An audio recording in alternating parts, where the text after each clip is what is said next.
हाय everyone, June का current affairs we are discussing. So ये वाला टॉपिक हम ऑलरेडी पहले कर चुके हैं, जिसमें हमने ग्लोबल जेंडर गैप इंडेक्स के बारे में बताया, स्माइल इनिशिएटिव के बारे में आपको बताया, and a little bit we discussed into कि इस बार का ग्लोबल जेंडर गैप इंडेक्स क्या है। अब हम आगे बढ़ रहे हैं अपने टॉपिक को ले जाते हुए और G7 समिट के ऊपर डिस्कशन कर रहे हैं।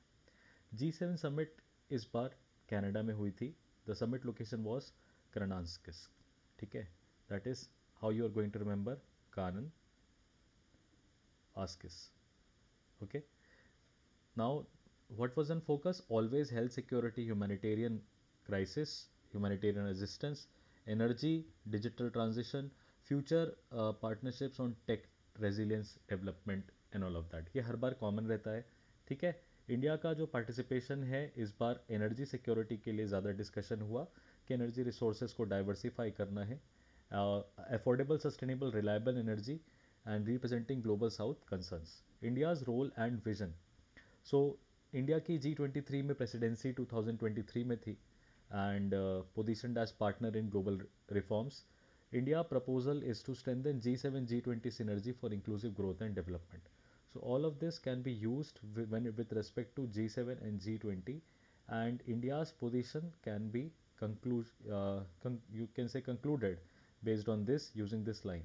Okay, India's broader significance. India is not a formal member, always remember, but is a regular invitee since 2003. It has been invited more than 11 times. What is the significance of India? It is fifth largest economy, world's largest democracy, credible voice of the global south. India basically plays a role as a global bridge where it tries to develop coordination between developed and developing nations on climate action, supply chain resilience, multilateral reforms. It is seen as a key stakeholder in shaping an inclusive and reformed global order. G7 is a group of 7 countries. It's an informal bloc, not a part of United Nations, of basically advanced industrialized democracies. The idea is to coordinate on global economic policy, on matters of international security, development, and value based cooperation. The members include Canada, United States, France, Germany, Italy, UK, and Japan. European Union also participates in G7 activities, but a full member is not there. I mean, European Union is not a member. But yes, you will usually you will usually find European Union to be there in the photographs. G7 originated in 1975 as G6. Canada joined it a bit late, the next year in 1976. The basic idea for the formation of G7 was 1973 oil crisis and the economic challenges pursuant to the oil crisis. Russia joined it in 1998, then it became G8, but was suspended in 2014 after annexation of Crimea. Now it is commonly known as G7. The key focus areas are obviously economy, security, climate change, health, development, technology. So they do discuss on security, but then it's an informal bloc, so there is no as such binding, you can say, pact between these member countries. Moving forward to that, the decision making and the nature, there is no permanent office, there is no permanent legal status, it does not have an emblem, it does not have a, you can say, a charter of its own. The decisions are also non binding. Consensus based declarations are usually given. So there are G7 declarations which are consensus based. So let us say if there is a document, final document that comes up, each and every line and each and every paragraph has been approved or disapproved by the member countries. Whatever content is disapproved in the declaration is usually removed. There is a concept of rotating presidency. Uh, they meet every year, okay, and rest everything we have already discussed. Now moving to the next part, India-Croatia relations. So 51st G7 summit outreach sessions happened, and then there was a tour route of Prime Minister Modi, first to Cyprus, Canada, and then Croatia. So this is Modi's sixth consecutive G7 appearance as an invitee, and basically it is the first ever official visit of an Indian Prime Minister to Croatia.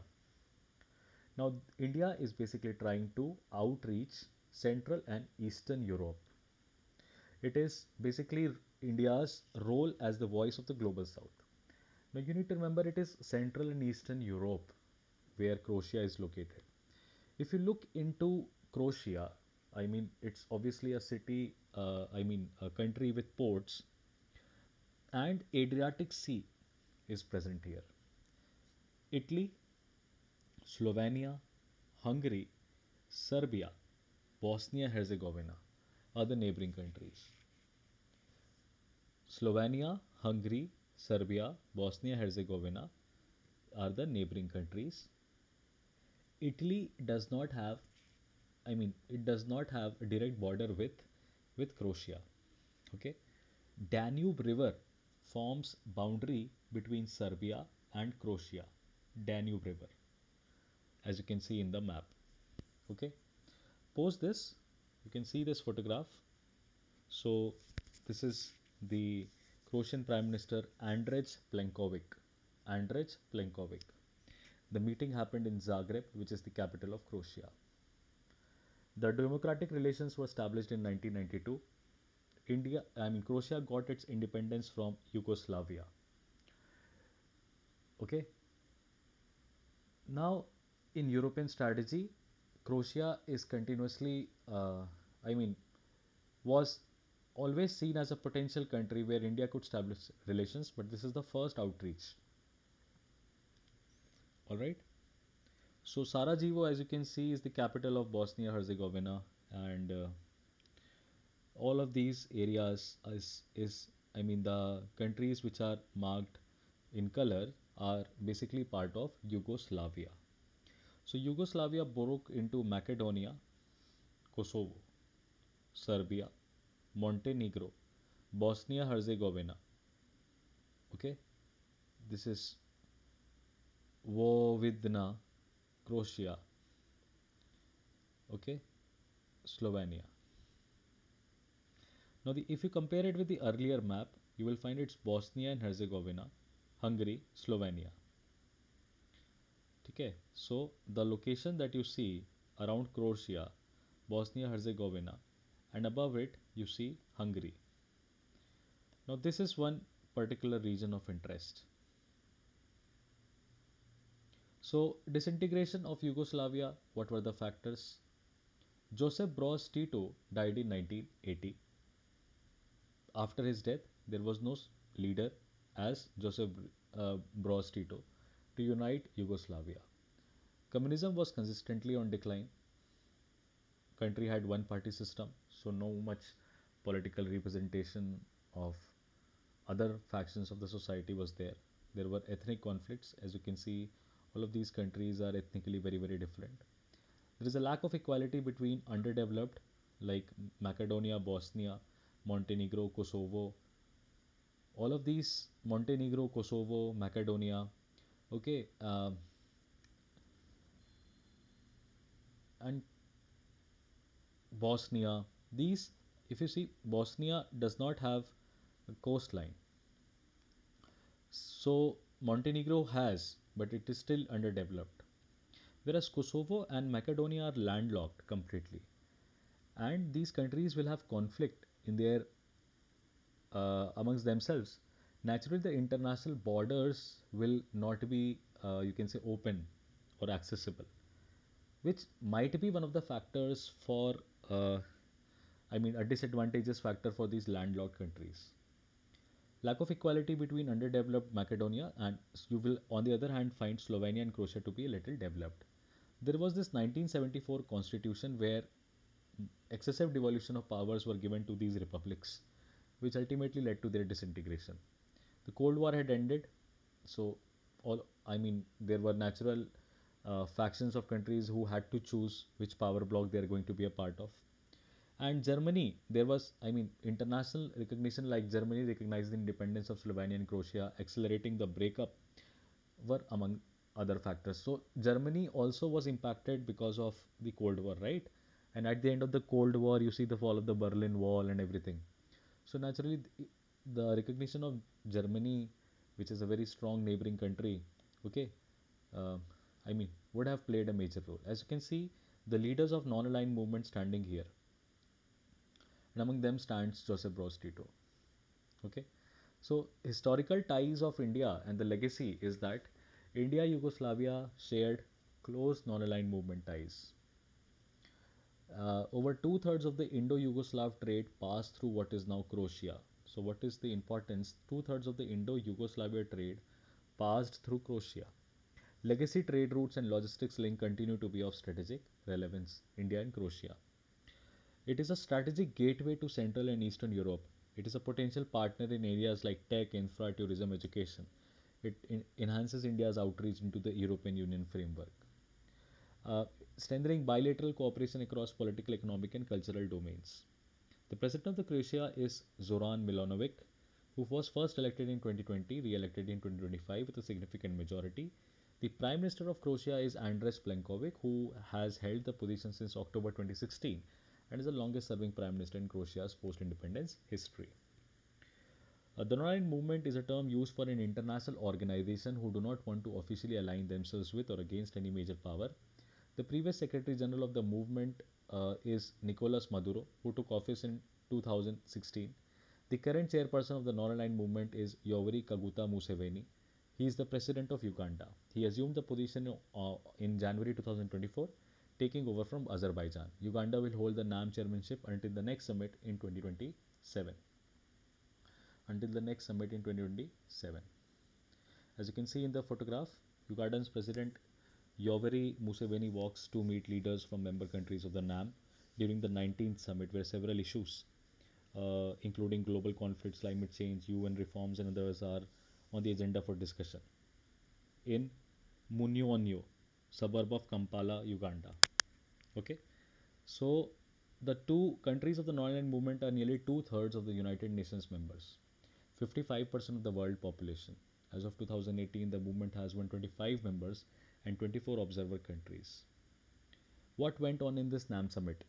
Musa Faki Mohammed, who is the chairman of the African Union Commission, Musa Faki Mohammed, called for an immediate end to what he called unjust war against the Palestinian people. Nearly all African countries belong to non-aligned movement, comprising nearly half of its members, while other members range from India, Indonesia, Saudi Arabia, Iran, Chile, Peru, Colombia. Israel has said it is acting in self-defense and rejected accusations of genocide, including in a case brought against it by South Africa at the United Nations Top Court, International Court of Justice. Speaking at the summit, South African President Cyril Ramaphosa said the war in Gaza had demonstrated the inadequacy of the United Nations, particularly the Security Council, where the United States has vetoed several resolutions which were critical of Israel. We should establish a system of global governance that is fair and equitable and has the capacity to respond to the needs of all persons in situations of threat and harm, said Ramaphosa. So, this is the official position of non-aligned movement, which favors restoration of peace and ending of unjust war against the Palestinian people. Non-aligned movement, to an extent, is in interlocking positions with European Union members and United States of America, who are rather supporting prolonged war. Now, Black Sea and Mediterranean Sea, these seas and Red Sea, these important three seas that you see around Africa, Europe, and Asia conflicted, which obviously is affecting you know supply chain. Now, India's visit to Cyprus matters. Why it matters? So there is this political tension uh, between Greece and Turkey since time immemorial. Post World War II, with respect to who controls Cyprus or uh, who basically favors the independence of Cyprus, there was long-standing conflict between these two nations, which apparently you can say was settled when in 1952 both these countries were made part of NATO, both Greece and Turkey. The context of India's India's Prime Minister visit to Cyprus is that he's the first PM visit in 23 years. Okay, this is a renewed strategic interest in again Eastern Mediterranean. Cyprus' growing role in Indian, European, and Indo Mediterranean strategy. The key outcomes of are defense and security cooperation, more frequent Indian Navy port calls, search and rescue training, joint exercise in Suez to Europe shipping corridor, counter-terrorism, intelligence sharing network established, cyber and maritime security. The visit is important because you see, in G20 summit, India had basically announced IMEC corridor. That is where Cyprus will play a major role. Okay, Cyprus joins IMEC, which has strategic implications. India, Middle East, Europe economic corridor. Cyprus location is advantageous because it is near to Suez Canal. Ports like Limassol and Larnaca are ideal for cargo transshipment, port to port logistics, Gulf Europe maritime connectivity. Cyprus also has natural gas reserves, which can help India in energy diversification, which can also help EU's efforts to cut Russian gas dependency. Cyprus' political support to India, it basically backs India's permanent membership to UNSC. It supports India-US civil nuclear deal. It strongly condemned the terror attacks in Kashmir, publicly aligned with India against global terrorism. And it's basically indirect attack on Turkey by India. India Greece Cyprus Business Investment Council was launched. Areas of cooperation: renewable energy, civil aviation, digital payments, and trade promotion. It is basically, like I said, countering Turkey, strategic balancing. Turkey basically favored Pakistan, which is hostile to India. It opposed India after the Pahalgam terror attack. It rejects IMEC, claims no corridor can bypass Turkey. And IMEC corridor basically would reduce the dependence, influence of Turkey and Russia. India's response via Cyprus, it affirms Cyprus' sovereignty, which was partially occupied by Turkey since 1974. It counters Turkey's east west trade monopoly claim. It reinforces IMEC legitimacy. So, Turkey is in conflict here. Now, where exactly is Cyprus? So, in this map that you see here, Cyprus is located on this side, which you will find is near to Turkey. It's little far from Greece, but maritime neighbor is Greece. Okay. So, India is basically trying to align with Turkey's rivals, which include Cyprus, Greece, Armenia, and Egypt. Remember these names: Cyprus, Greece, together you see Armenia and Egypt. Armenia is a rival of Turkey. Armenia has conflict with Azerbaijan, Nagorno Karabakh region. Okay, and Armenia is also supported by European Union. Okay, aims to balance the emerging China-Pakistan-Turkey axis, enhances India's profile in the Eastern Mediterranean geopolitics. Now, this IMEC was launched in G20 2023. India, UAE, Saudi Arabia, EU, USA, Cyprus, and Greece were the members. Saudi Arabia backed out. Okay, seamless cargo and digital trade corridor, democratic rule based order, early stage but gaining momentum. It's basically rival of Belt and Road Initiative China, which has 150 plus countries, global infrastructure dominance, expanding China's influence, and it is basically slowing, facing debt trap and transparency issues.